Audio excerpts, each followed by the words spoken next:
Bonjour, dans ce tutoriel nous allons donc découvrir comment paramétrer le défilement sur l'appareil. Il y a plusieurs modes possibles et plusieurs aspects possibles pour le défilement.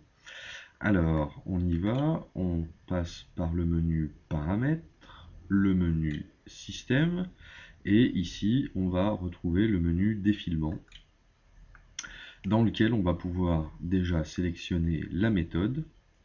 Ensuite, la vitesse, le nombre de répétitions du défilement avant l'arrêt et également l'apparence du défilement.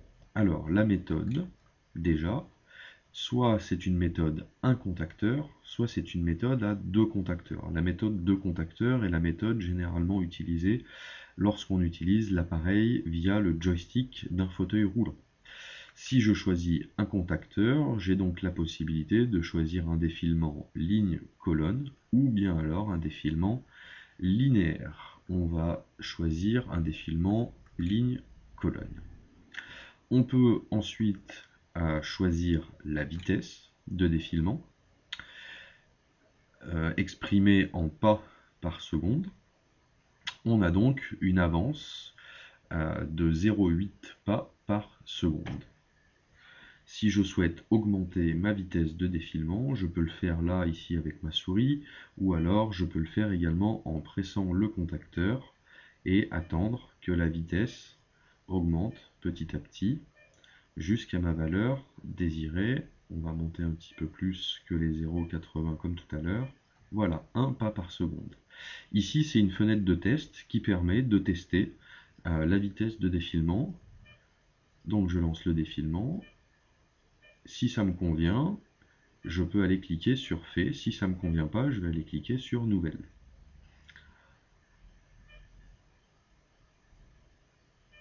Alors, je recommence.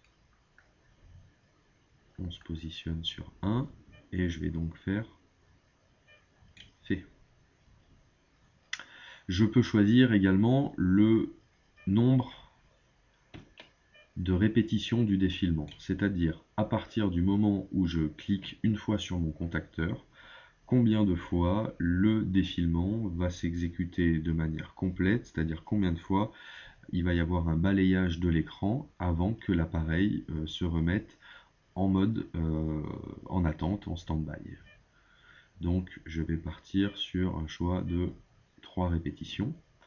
Et donc le dernier paramètre que je peux sélectionner, c'est l'apparence du défilement. Est-ce que je veux avoir une bordure, là elle est rouge ou pas?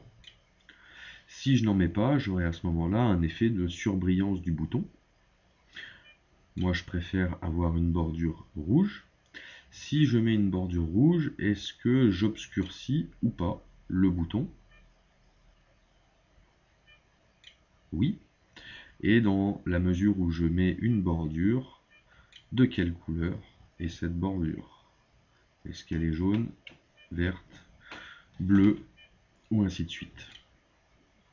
Voilà. On va rester sur la couleur rouge qui m'est bien visible.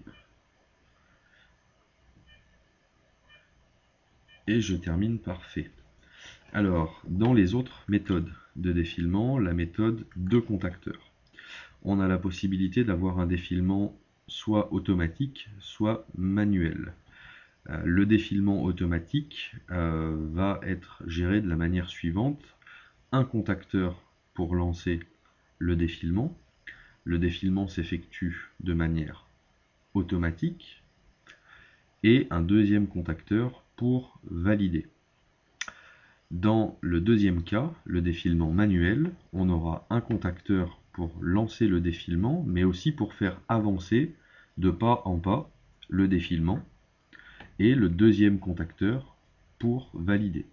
C'est en règle générale les options qu'on utilise ou que l'on choisit lorsqu'encore une fois on utilise le contrôle Omni en pilotage joystick fauteuil roulant électrique. Voilà, vous savez à peu près tout des modes de défilement du contrôle Omni et je vous donne rendez-vous dans un prochain tutoriel.